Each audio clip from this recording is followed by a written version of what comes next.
12월 30일 새벽 묵상. 오늘 주신 하나님 말씀은 야고보서 5장 7절에서 11절까지의 말씀입니다.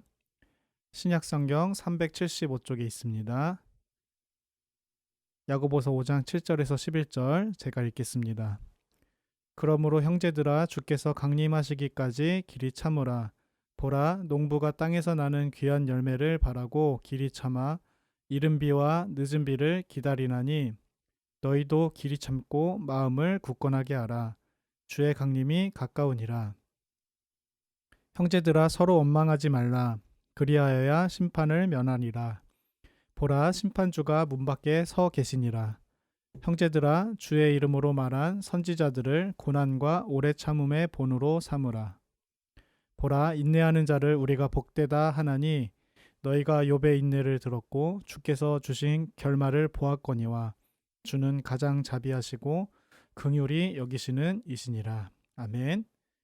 오늘은 길이 참고 마음을 굳건하게 하라는 제목으로 하나님의 말씀을 나누고자 합니다. 오늘 본문은 그러므로 라고 시작하는데 그러므로 라는 접속사는 앞의 내용을 정리하여 결론을 내릴 때 쓰는 말이죠. 즉 오늘 본문에서 말씀하는 결론을 잘 이해하고 알려면 본문 앞의 내용을 잘 알아야 한다는 것입니다. 그러면 본문 앞에 1절부터 6절은 어떤 내용이었습니까? 부자들에 대한 경고인데요. 그들은 말세에 재물을 쌓았기 때문에 이제 곧 종말에 임할 고생으로 울고 통곡하라는 것입니다. 그런데 야고보 장로님은 단순히 이들이 재물을 쌓은 것 때문에 이런 경고를 하신 것이 아닙니다. 이들이 재물을 쌓은 부를 축적한 방법과 목적이 잘못되었기 때문인데 먼저 부한 자들이 재물을 쌓은 방법이 무엇인가? 4절을 보시면 보라 너희 밭에 추수한 품꾼에게 주지 아니한 삭시 소리 지르며 그 추수한 자의 우는 소리가 만군의 주의 귀에 들렸느니라. 말씀에서 보는 것처럼 부한 자들은 불의한 방법으로 재물을 쌓았죠. 그런데 그것은 일꾼들에게 추수에 대한 정당한 삭스를 주지 않은 것입니다. 그리고 4절 말씀을 토대로 해서 유추해 보면 그들의 불의함은 아마도 대외적으로는 알려지지 않았을 것입니다. 왜냐하면 부한 자들은 품삯을 줘야 하는 주인의 위치였고 추수한 자들은 일해서 삭스를 받아야 하는 품꾼의 위치였기 때문입니다. 즉 갑과 을의 관계로서 갑인 부자들은 품삯을 가지고 을인 품꾼들에게 겁박을 놓았을 것이고 을인 품꾼들은 이것을 대외적으로 알리고 공론화하기가 쉽지 않았을 것이란 말이죠. 그래서 야고보 장로님은 품꾼들의 억울한 소리가 누구에게 들렸다 말씀하는가 하면 바로 만군의 주의 귀에 들렸다고 말씀합니다. 이것은 잠언 15장 3절에서 여호와의 눈은 어디서든지 악인과 선인을 감찰하시느니라고 말씀하는 것처럼 그들의 불의가 숨겨졌다 하더라도 결국 그것은 전지전능하시며 중심을 보시는 하나님께는 숨길 수 없다는 것입니다. 이것이 우리 믿는 자들에게 그래서 위로가 되는 것이죠. 여하튼 이처럼 재물을 축적하는 방법이 잘못된 부한 자들은 그 방법뿐만이 아니라 목적에 있어서도 잘못되었음을 오늘 본문에서 말씀하는데요. 5절을 보시면 너희가 땅에서 사치하고 방종하여 살족의 날에 너희 마음을 살찌게 하였도다 라고 해서 그들이 재물을 쌓은 목적은 땅에서입니다. 골로새서 3장을 보시면 땅에서라는 것은 음란, 부정, 사욕, 악한 정욕과 탐심이라는 자기사랑, 곧 우상 숭배이죠. 그래서 땅에서라는 목적은 자기 사랑의 발현으로서 사치와 방종으로 나타나고 결국 살육의 날에 마음을 살찌게 하는 것으로 결론을 맺습니다. 또 이에 대한 결과 혹은 영향은 이어지는 6절의 말씀처럼 정직하게 살아가는 의인을 정죄하고 죽이는 것으로 나타납니다. 그래서 야고보 장로님은 5장 2절에서 그들의 재물이 썩었고 옷은 좀먹었고 금과 은은 녹슬었다고 말씀하는 것입니다. 여하튼 이러한 맥락에서 오늘 본문에 그러므로 형제들아 주께서 강림하시기까지 길이 참으라는 것은 어떤 겉면이 되는 것입니까? 우리가 바라는 목표가 이 땅이 아니라 한을 이어야 한다는 것이죠. 또 목표의 선함과 같이 그 목표를 이루어가는 과정과 방법에서도 선한 것으로 해야 한다는 것입니다. 즉 우리는 뭐로 가도 서울만 가면 된다는 결과주의나 공리주의와 같이 선한 목표만을 추구해서는 안 되고 그 목표를 이루어가는 과정에서도 선해야 한다는 것입니다. 그래서 로마서 12장 21절에서 이렇게 말씀하죠. 악에게 지지 말고 선으로 악을 이기라. 그런데 문제가 있습니다. 선한 목표를 이루기 위해 그 과정도 선함으로 하기가 쉽지 않다는 것입니다. 사실 야고보 장로님이 경고한 부자들처럼 부를 축적하는 것은 부정한 방법이 잘 통하고 쉽습니다. 세상이 악하기 때문이죠. 물론 정직한 방법으로도 부를 잘 축적할 수는 있지만 그것은 쉽지 않고 어려운 일입니다. 그래서 본문 7절과 10절, 11절에서 그 어려움을 땅의 귀한 열매를 기다리는 농부와 같다. 선지자들의 고난과 오래 참음, 또 욥의 인내와 결말과 같다고 말씀하는 것입니다. 말씀을 한번 볼까요? 7절, 8절입니다.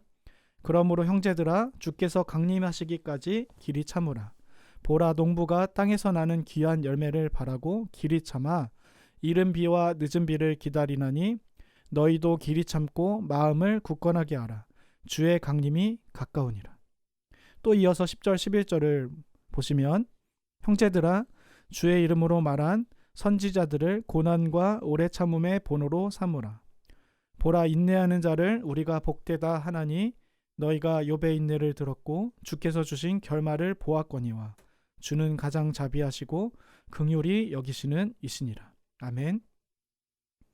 사랑하는 성도 여러분, 우리는 이 땅이 아닌 하늘을 향한 선한 목적, 표대, 부름의 상이 있습니다. 그런데 우리의 삶에서 그 표대대로 한 발 한 발 나아가는 발걸음은 농부와 같이 선지자들의 고난과 오래 참음, 욥의 인내와 같이 참으로 어려운 일입니다. 더 나아가 심지어 피 흘리기까지 싸워야 하는, 아니 죽기까지 싸워서 인내해야 하는 극한의 과정일 것입니다. 그런데 이 과정이 더 어렵게 느껴지는 것은 시간적인 간극, 시간적 역설 때문입니다. 무슨 말인가? 7절 8절을 다시 보시면 그러므로 형제들아 주께서 강림하시기까지 길이 참으라. 보라 농부가 땅에서 나는 귀한 열매를 바라고 길이 참아 이른 비와 늦은 비를 기다리나니 너희도 길이 참고 마음을 굳건하게 하라. 주의 강림이 가까우니라. 여러분 7절에서 우리는 주께서 강림하시기까지 길이 참으라고 말씀하죠. 8절에서도 길이 참고 라고 말씀합니다. 10절과 11절에서도 오래 참음, 욥의 인내라고 해서 우리가 참아야 하는 시간이 길 것이다, 길다고 말씀하는데 그런데 8절 끝에서는 뭐라 말씀하는 겁니까? 주의 강림이 가까우니라고 해서 시간이 가깝다, 임박했다, 시간이 얼마 남지 않고 짧다는 정반대의 말씀을 하고 있다는 겁니다. 우리가 현실에서 맞닥뜨리는 간극은 주께서 강림하시기까지 길이 참으라는 것과 주의 강림이 가깝다고 하는 바로 이러한 시간적 간극, 시간적 역설입니다. 우리가 현실의 과정이 참고 인내하는 과정이 어렵다고 느끼는 것이 바로 이러한 시간의 간극에서 오는 역설 때문이죠. 세 명의 자녀가 있으면 그 중에 가장 힘든 자녀가 첫째와 셋째 사이에 끼인 둘째라고 하는 것처럼 우리의 삶도 우리의 가정도 쉽지 않은 이유가 저는 이와 같은 맥락이라 생각합니다. 이처럼 예수님께서 이미 오셨으나 아직 오시지 않은 끼인 시대, 끼인 삶을 살아야 하는 우리의 인내는 참 쉽지 않습니다. 또 말세에 다다를수록 악해져 가는 세상이기 때문에 쉽지 않습니다. 그러면 이 어려움을, 이 간극을 이길 대안이 무엇인가? 마지막으로 이것을 살피고 말씀을 마치겠습니다. 성경의 마지막 책이 요한계시록인데요. 요한계시록은 그 처음을 이렇게 시작합니다. 요한계시록 1장 1절 예수 그리스도의 계시라 이는 하나님이 그에게 주사 반드시 속히 일어날 일들을 그 종들에게 보이시려고 그의 천사를 그 종 요한에게 보내어 알게 하신 것이라. 아멘. 이 세상의 마지막을 예언한 요한계시록에서 그 시작을 뭐라고 말씀합니까? 반드시 속히라고 말씀합니다. 특별히 반드시 오신다는 이 믿음이 주의 강림이 가깝지만 길이 참아야 하는 우리의 인내의 어려움을 이길 대안입니다. 주님께서 곧 반드시 오실 것이라는 이 믿음이 우리의 대안이죠. 그리고 또 어떤 믿음이 우리의 대안입니까? 오늘 본문 야고보서 5장 11절을 보시면 보라 인내하는 자를 우리가 복되다 하나니 너희가 욥의 인내를 들었고 주께서 주신 결말을 보았거니와 주는 가장 자비하시고 긍휼히 여기시는 이시니라. 아멘. 우리가 믿는 반드시 오실 그분이 가장 자비하시고 긍휼히 여기시는 분이라는 것입니다. 이것이 우리의 대안입니다. 마지막에 마지막을 사는 우리에게 반드시 오시며 자비로우신 주님에 대한 이 믿음이 우리에게 있어서 이 마지막을 사는 우리 연희교회 성도님들 모든 삶 가운데, 가정 가운데 길이 참고 인내할 수 있기를, 그래서 반드시 오실 속히 오실 주님을 그 끝날에 만날 수 있기를 주님의 이름으로 간절히 소망합니다. 기도하겠습니다. 하나님 아버지, 마지막의 때를 사는 우리의 삶이 결코 쉽지 않음을 고백합니다. 주님께서 다시 오실 날이 가깝다는 것을 알지만 오늘의 현실을 마주할 때 그 시간이 참 길고 긴 시간으로 다가옵니다.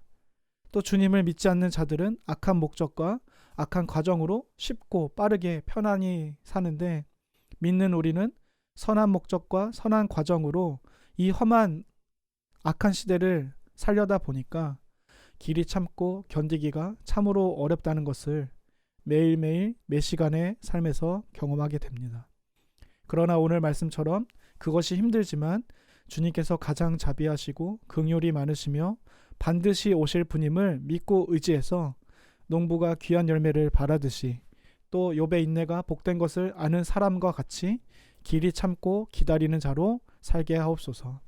우리의 이 믿음의 결단 가운데에 힘과 능력을 주시고 함께 동행하여 주실 것을 믿사오며 반드시 속히 다시 오실 예수님의 이름으로 기도드립니다. 아멘. 계속해서 공동 기도 제목으로 기도하겠습니다. 먼저 말씀에 대한 기도 제목입니다. 마지막 날을 소망하여 어떤 시험과 시련에도 기뻐하며 길이 참고 굳건한 믿음으로 살게 하소서. 2021년을 돌아보며 기도합니다. 첫 번째로 하나님의 계획보다 앞서던 나의 계획들을 돌아보게 하시고 하나님의 말씀과 계획으로 삶이 정갈하게 정돈되게 하소서.